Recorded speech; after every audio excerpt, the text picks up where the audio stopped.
दूसरी बात, मैं एक चीज कहना चाहूंगा कि मैंने जो कुछ भी मैं कर सकता था उसके लिए मैंने अपना बेस्ट दिया। मुझे ये नहीं मालूम कि भाई वो कितना अच्छा है, मैं अभी भी दावा नहीं करता इस बात का, पर मैंने अपना जितना मैं कर सकता था, क्योंकि मुझे पता था ये लास्ट चांस है। जिंदगी ज्यादा मौके नहीं देती, पहले मौका दिया पढ़ाई लिखाई का, सबको मिला, हम हाँ या ना?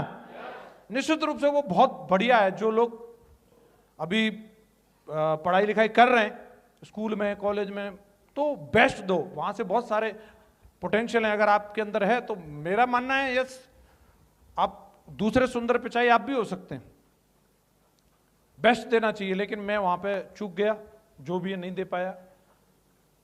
फिर जो और मौके मिले, जैसे पिताजी ने दुकान खुलवाई, उसको भी चूक गए, कुछ नाटक कर करा करके, अरे बोले ये कुछ नहीं बकवास है ये वो, पिताजी को समझा दिया हमने। तो पिताजी बोले भाई हमने 30 साल दूध का काम किया, इससे बढ़िया कोई काम नहीं है, दूधिया बन जा। तो उन्होंने डेयरी खुलवा दी। कुछ दिन मैंने जोश में वो भी चलाई, फिर पिताजी को समझा दिया मैंने।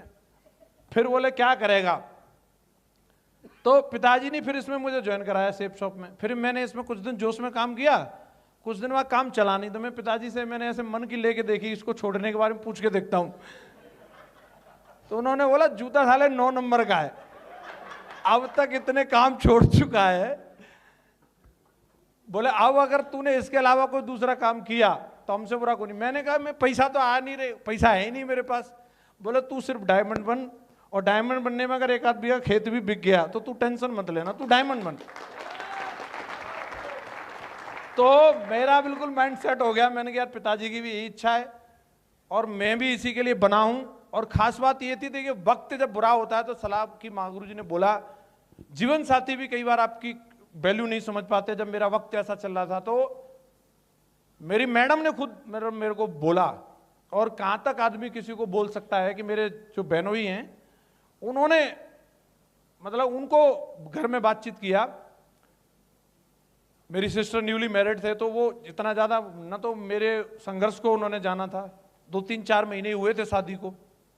नितिन जी उनको बहुत बढ़िया से जानते हैं।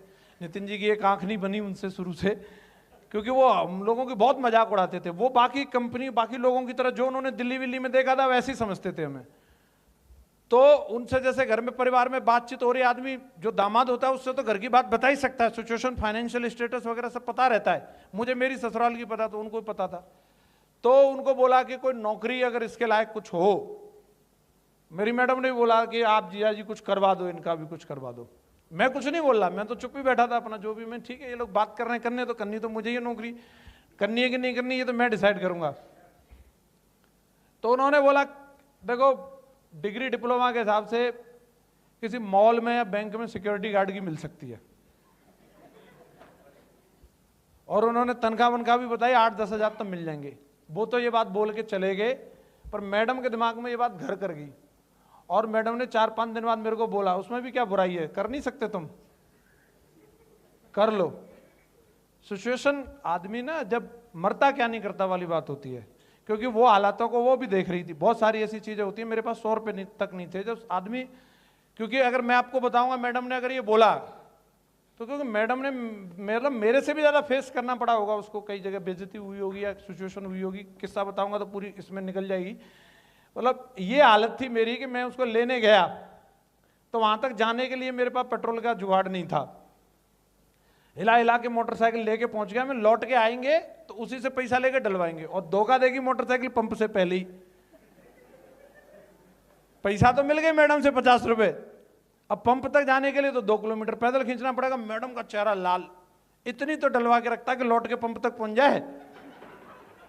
अब वो इतना गुस्सा कर रही कि मैं, अब क्योंकि भाई उसकी घर है वहां पे, तो जहां उसका मायका रहता वहां एक थोड़ी रेपुटेशन तो रहती है, झूठी सही सच्ची सही। हेलो, अब वहां पे अगर उसका पति वो बाइक खींच रहा है बिना पेट्रोल के, वो पैदल चल रही है, तो कितनी बेइज्जती थी। उसने एक ही चीज बोली कि मैं न तो यहां से 1 कदम आगे पैदल जाऊंगी न 1 कदम पीछे, ये मोटरसाइकिल यहीं की यहीं चालू होनी चाहिए बस। और उस वक्त चेहरा लाल था उसका, एकदम गुस्सा का बिल्कुल मीटर तना हुआ था। तुम लोग हंस रहे हो, मैं भगवान से प्रार्थना कर रहा था। कुछ करो कन्हैया, तुम कहाँ हो? मैंने कहा तू अपने भाई को फोन करते, बोतल में ले आएगा। किसी भाई को फोन नहीं कर सकती मैं, ये चालू होनी चाहिए यहाँ। पर मैं मानता हूं ईश्वर दुनिया में है। आप में से कितने लोग मानते हैं?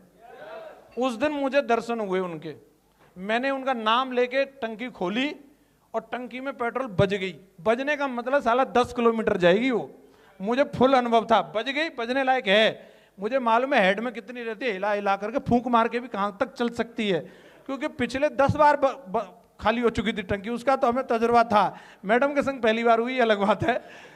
तो जैसे बजी, मैंने कि पेट्रोल तो है रे, मैं तू टेंशन मत ले। अभी मैंने थोड़ा उसको हिलाया डुलाया, फूंक मारी और पंप तक पहुंचाया।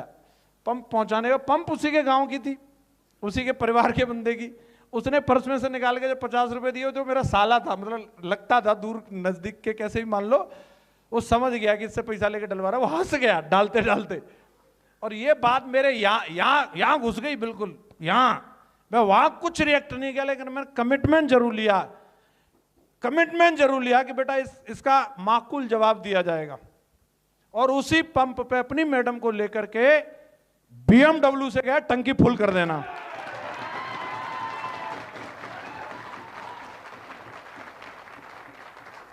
तो जिंदगी है साहब। अब मैं जानता था कि अभी लोग मेरे बारे में कुछ भी बोले, पर लेकिन 3 साल से जिस चीज के लिए मैं ट्रेंड हो रहा हूं, महागुरु जी लोगों की ट्रेनिंग ले रहा था लगातार, ग्रेवाल सर की, महागुरु जी, जैन साहब की, सब लोगों की, जिस चीज के लिए मैं ट्रेंड हो रहा हूं, प्लान करने के लिए, फॉलोअप करने के लिए, मीटिंग करने के लिए, मैं जिस चीज के लिए ट्रेंड हो रहा हूं, मेरा कोर एरिया जो है, मुझे उसी में परफॉर्म करना चाहिए। रिजल्ट नहीं आ रहा है, ये अलग बात है, लेकिन आएगा, इस बात का मुझे पूरा भरोसा है। और आएगा, जरूर आएगा, मुझे इस बात का भरोसा है। इस बात को लेकर के मैं श्योर था, और वक्त आया और मैंने उसको मेंटेन करके रखा तब तक, जब तक वक्त आ नहीं गया।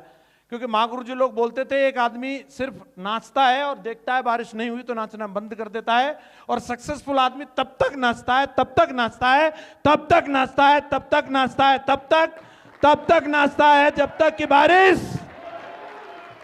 और मैं उन्हीं में से था। हेलो, मैं मतलब बारिश होगी तब, मतलब होगी कैसे नहीं, मैं नाचता ही रहूंगा। और मेरा कोर एरिया यही था, और मेरे को मालूम था अगर मैंने अभी प्रोफेशन चेंज किया तो जिंदगी सिर्फ प्रयोगशाला बन के रह जाएगी और इससे ज्यादा कुछ नहीं। तो इसलिए मैंने जिस चीज के लिए खुद को ट्रेंड किया था, प्लान, फॉलोअप और नेटवर्क मार्केटिंग के लिए मैंने ट्रेंड किया था। शुरू के 3 से 4 साल में 1 लाख सेट हुई। फिर मुझे मालूम था ज्यादा वक्त लगेगा नहीं, फिर अगले 1.5 साल में दूसरी लेकर ऐसी सेट करी कि उसमें सीधा डायमंड आया।